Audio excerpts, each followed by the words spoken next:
जय श्री कृष्ण भक्तों। हमारी प्यारी राधा रानी को मनाना बहुत आसान है। वह इतनी करुणामयी है कि बस प्रेम से और सच्चे मन से जो उनका नाम ले लो तो आपकी सभी इच्छाएं पूरी हो जाएंगी। आज मैं आपको बरसाने की एक ऐसी ही घटना सुना रही हूँ जिसे सुनकर आपको बहुत ही अच्छा लगेगा। किसी गांव में रमा नाम की एक बहुत भोली भाली औरत रहती थी। उसकी शादी को भी 4-5 साल हो चुके थे, लेकिन अभी तक उसके घर में किसी बालक ने जन्म नहीं लिया था। अब रमा और उसके घर वाले बच्चे के लिए बहुत तरसते थे। एक बार रमा के पड़ोसी की 8-10 औरतें राधा अष्टमी के उपलक्ष्य में किशोरी जी के दर्शन करने बरसाने जा रही थी। अब उन लोगों ने रमा को भी चलने के लिए कहा तो रमा खुश हो गई, क्योंकि वह पहले कभी बरसाने धाम नहीं गई थी। रमा की सास उससे कहती है कि किशोरी जी बहुत करुणामयी है, शायद वो तेरी गोद भर दे।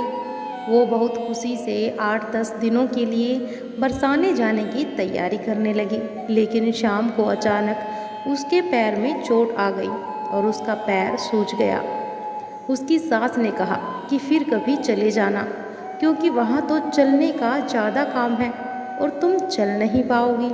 पर रमा नहीं मानी। उसने कहा कि बरसाने जाने पर क्या पता करुणामयी किशोरी जी मेरी गोद भर दे।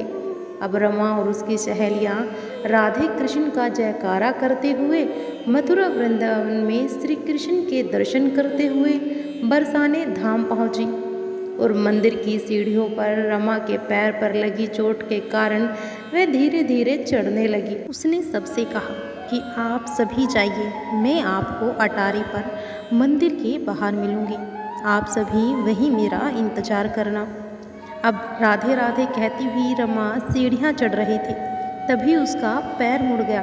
वह गिरने ही वाली होती है, लेकिन एक 8 साल की लड़की ने उसका हाथ पकड़ लिया और कहा कि मैया संभल कर, कहीं गिर ना जाओ। अब रमा घबरा जाती है और उस लड़की की ओर देखकर कहती है कि बेटी, आज तो तुम ना होती तो मैं गिर ही जाती। लड़की ने कहा, अरे मैया, मैं ना गिरने देती आपको। जब भी वह लड़की रमा को मैया कहती तो रमा को बहुत सुकून मिलता और मैया शब्द सुनकर रमा की आंखों में आंसू आ गए। रमा बड़े प्रेम से उस लड़की से बातें करने लगी और रमा ने पूछा कि बेटी, तुम कहाँ रहती हो? लड़की ने कहा कि मैया, यही मेरा घर है, मैं तो यही रहती हूँ। थोड़ी देर बाद वह लड़की बोली, मैया, मेरे लिए क्या लाई हो? अब रमा हैरान होकर उसे देखने लगी। रमा बोली, मैं तो तेरे लिए क्या लाऊंगी, मैं तो तुझे जानती भी नहीं। अब लड़की ने बड़े प्रेम से कहा कि मैं यही रहती हूँ, सब मुझे प्रेम से लाडो बुलाते हैं, तुम भी मुझे प्रेम से लाडो बुला सकती हो। मैंने तुम्हें गिरने से बचाया है, क्या तुम मुझे कुछ दोगी नहीं क्या? उसकी भोली भाली बातें सुनकर और मैया शब्द सुनकर रमा बहुत खुश हो रही थी। अच्छा बताओ, तुझे क्या चाहिए? मैं कल तुझे लाकर जरूर दूंगी। अब तो मैं 8 दिन यहीं रहूंगी। राधा अष्टमी के दिन किशोरी जी के दर्शन के बाद ही हम सब घर जाएंगे। तो लाडो बोली, मुझे तो चूड़ी, कंगन, मेहंदी, घघरा चोली और माथे का टीका, गले का हार, बिछुआ पायल सब पसंद है। अब कुछ भी ले आना। तो रमा बोली, अच्छा अच्छा, सब लाकर दूंगी। रमा बोली, लाडो, अब मैं चलती हूँ। मेरी सखियाँ अटारी पर मंदिर के बाहर मेरा इंतजार कर रही है। लाडो बोली, चल मैया, मैं तुझे छोड़ देती हूँ, तुम फिर से गिर मत जाना। अब लाडो की प्यारी प्यारी बातों से मंत्रमुग्ध होकर लाडो का हाथ पकड़कर दोनों अटारी पर पहुँच गए। लाडो बोली, मैया, मैं चलती हूँ। अब रमा भी मंदिर के अंदर चली गई और मंदिर में रमा ने किशोरी जी और ठाकुर जी के दर्शन किए और बहुत आनंद में दर्शन हुए। अगले दिन रमा लाडो के लिए बहुत सुंदर सुंदर चूड़ियाँ और पायल लेकर आई। अब सीढ़ियों पर लाडो पहले से ही बैठी रमा का इंतजार कर रही थी। रमा को देखकर लाडो बोली, मैया, लाई हो मेरे लिए कुछ? तो रमा ने उसको चूड़ियाँ और पायल दे दी। अब लाडो बोली, मैया, तुम तो कह रही थी कि सब कुछ लाऊंगी, बाकी चीज़ें कहाँ हैं? अरे मैं 8 दिन यही रहूँगी। रमा ने कहा, मैं रोज़ तुझे कुछ न कुछ लाकर जरूर दूंगी, जिससे तू मुझे रोज़ मिलने के लिए आए। और अगर एक ही दिन में मैं तुझे लाकर दे दूंगी, फिर तू भाग जाएगी, फिर नहीं आएगी मुझसे मिलने। अब लाडो शरारती हंसी हंसने लगी और चूड़ी और पायल लेकर वहाँ से भाग गई। एक दिन जब लाडो से मिली तो उसके साथ एक लड़का भी था।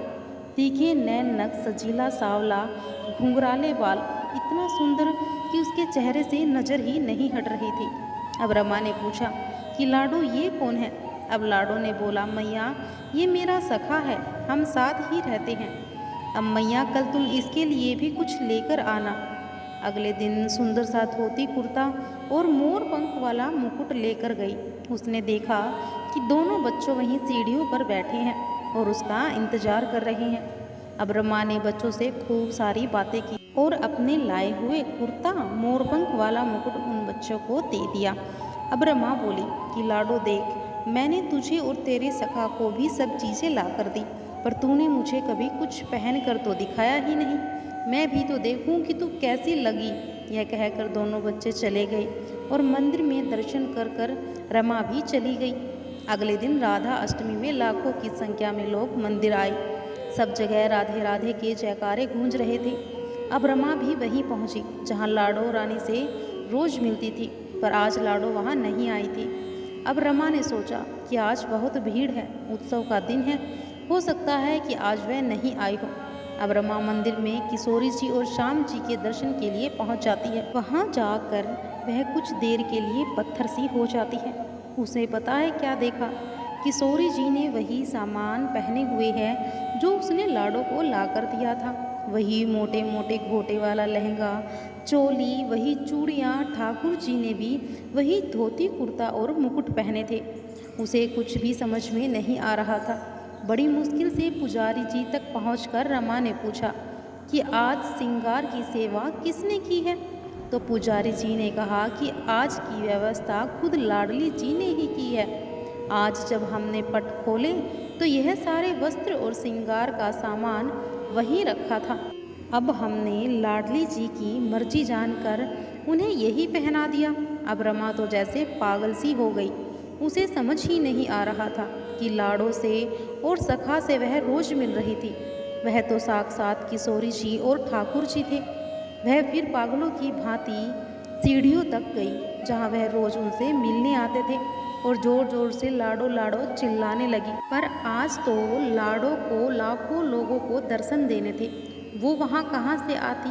तभी वहाँ उसकी सखियाँ आ गई। उन्होंने रमा से पूछा कि रमा, तुम किसे पुकार रही हो?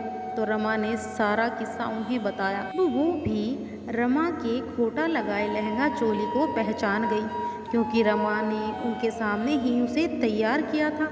अब सब हैरान हो गए। रमा ने वापस घर जाने से मना कर दिया। रमा बोली, मैं घर नहीं जाऊंगी जब तक लाडो मुझे नहीं मिलेगी। रमा की सास और उसके पति भी रमा को लेने आए, लेकिन रमा ने उनके साथ भी जाने से मना कर दिया। रमा अब उन सीढ़ियों पर रोज आकर लाडो की याद में आंसू बहाती और लाडो लाडो चिल्लाती। और जब शाम तक लाडो नहीं आई तो लाडो की याद में उसे इतनी पीड़ा होती मानो हजारों बिच्छुओं ने डंक मारे हो। ऐसी पीड़ा का भी अपना ही आनंद होता है। ऐसे करते हुए रमा को 30 साल बीत गए। रमा कमज़ोर हो चुकी थी, बुढ़ापा आ चुका था। एक दिन एक छोटी सी लड़की उसका हाथ पकड़कर अटारी पर उसे ले गई और बोली, मैया ये रही तुम्हारी लाडो रानी।